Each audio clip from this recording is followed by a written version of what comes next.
सरकार सुरू काम करतो राष्ट्र चिरू बांधव सो सामान त्याला शिकायला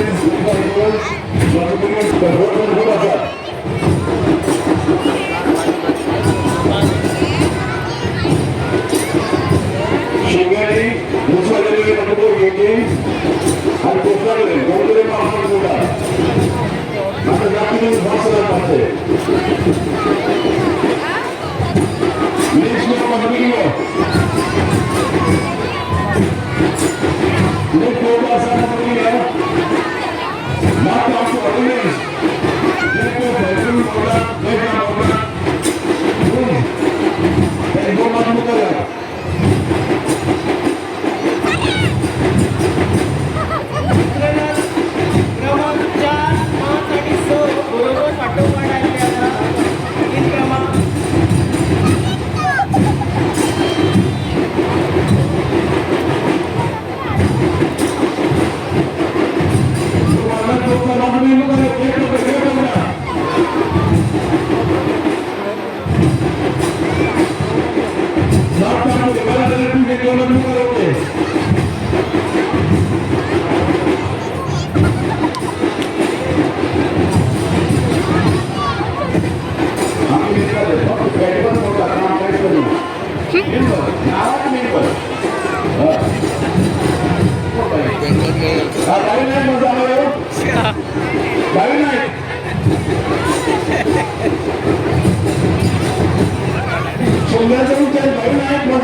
और दूसरे दिन आप ही को देखकर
हा ए लागतो नो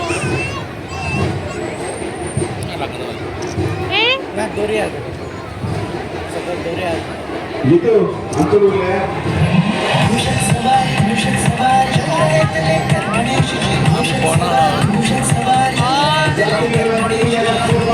सौभाग्य वृषभराज, सौभाग्य।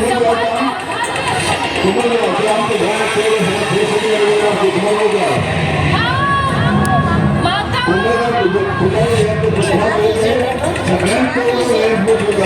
की वजह से मेरा संतुलन बिगड़ गया और हम गिर गए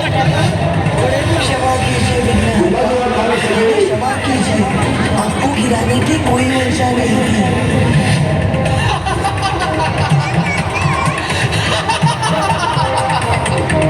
गणेश जी प्रतीत होता है मूषक आपके भारी शरीर का भार नहीं उठा पाए। इसमें ना ही बेचारे मूषक जी की कोई गलती है और ना ही सर्प ऐसे अजीब शरीर के कारण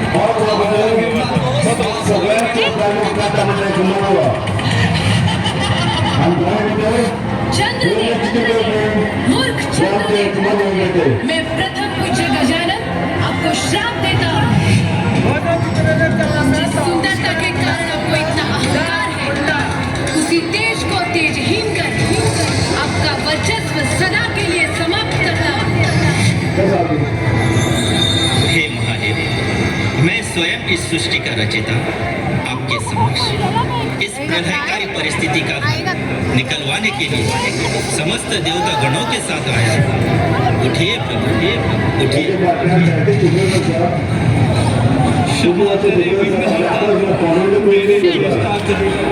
इस श्राप से रुद्र गणेश जलदेव को इस श्राप से मुक्त कर अन्यथा श्राप से संपूर्ण सृष्टि का संतुलन बिगड़ जाएगा। हे चंद्रदेव, मैं आपको क्षमा करता हूँ। श्राप मैं वापस नहीं ले सकता। आज से सिर्फ भाद्रपद चतुर्थी के दिन ही आपको देखने पर संकलनकित होगा।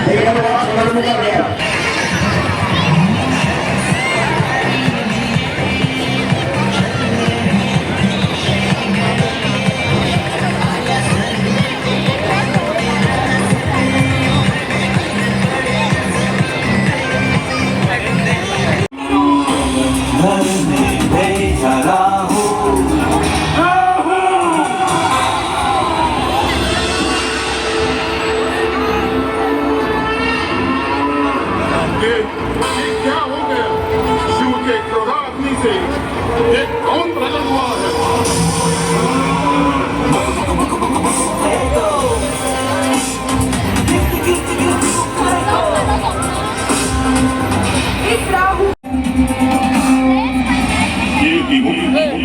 तुम मेरे क्रोध की अग्नि से प्रकट हुए हो आज से तुम असुरी शक्तियों का नाश करके इस ब्रह्मांड की रक्षा करोगे।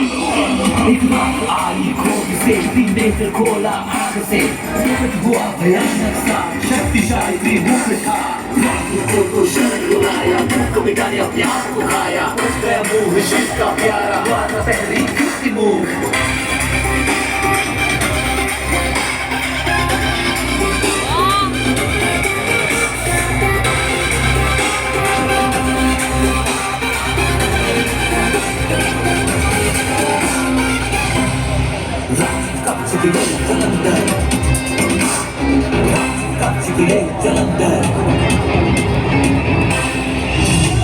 राहु, इस ब्रह्मांड में पार्वती जैसी सुंदर स्त्री कोई नहीं। मुझे पार्वती चाहिए। कैलाश जाकर उस पाखंडी शमशान रूपी शिव से मेरे लिए पार्वती की मांग करो। अगर वो नहीं माना तो पार्वती का हरण करके ले आओ। माया ये Jalandhar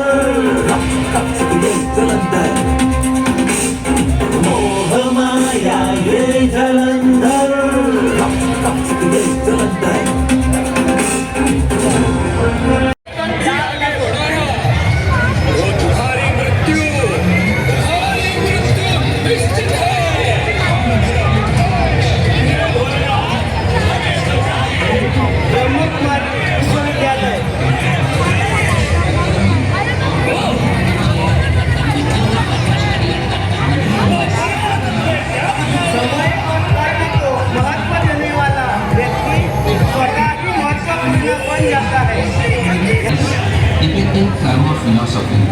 As per the great epic Mahabharata, on the 10th day of Kurukshetra war, the Arjuna with the help of Shigmotsav pierced Bhishma with numerous arrows and placed him upon a bed. In Sri Krishna met Bhishma to offer respect when he was lying on the bed of arrows. Pitama Bhishma asked Sri Krishna, "Hey Madhav, it is said that earth is the land of karma, where we receive results of our past good and bad deed. I remember all my 10 births. I don't remember any sin committed by me in these births. Then why I have fallen like this in a bed of arrows?" Sri Krishna said, "In your 11th birth, in the past, you have pierced a snake with an arrow and threw in place which was full of thorns. Many thorns pierced through his body. Before dying, the snake cursed you. I am unaware of your identity, O man. You will also die one day, the same way I died. And no one will be able to remove the thorns from your body. You will die out of pain, helpless like me." Sri Krishna further said that he had followed the path of bhakti in all his past 10 births, so was protected from the sin he had committed. But now he had selected to fight the side of adharma, hence the sin has ripened. So like son of Ganga, Pitamaha Bhishma has to face the consequences of his sins. What about the ordinary doers? Good deeds give good fruits, and succumbing to the vices of lust, anger, greed, attachment and trap, हे माधव, आखिर मेरा क्या दोष था कि मुझे नुकीले बाणों की शैया पर इस तरह से लेटना पड़ा? क्योंकि पितामह भीष्म एक ऐसा चरित्र थे जिन्होंने आजीवन ब्रह्मचर्य का पालन करते हुए राज्य सिंहासन का त्याग कर दिया और निस्वार्थ भाव से हस्तिनापुर की सेवा की। तब श्री कृष्ण ने मंद मुस्कुराते हुए भीष्म पितामह को पूछा कि क्या आपको अपने पिछले जन्मों के कर्म याद आता है? लेकिन मरते समय ईश्वर से प्रार्थना करता है कि जिस प्रकार मेरी यह अवस्था हुई है, उसी प्रकार उस राजकुमार की भी मृत्यु होनी चाहिए। यह राज सुनकर पितामह ने श्री कृष्ण से पूछा, "मुझे इसकी सजा इतने जन्मों के बाद अभी ईसाई बनकर साथ चलता है, इसलिए हमेशा पानी सर से ऊपर हो चला था। जो सागर रामपुर सीता तक जाने से रोके, उसका सदा के लिए भाप बन जाना अनिवार्य था। बाधाओं का बांध टूट चुका तो उसकी सजा भुगतनी पड़ती है। सुनाई दी उसे निराकार परमात्मा जिसे हम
सभी देवगणों को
मृत्यू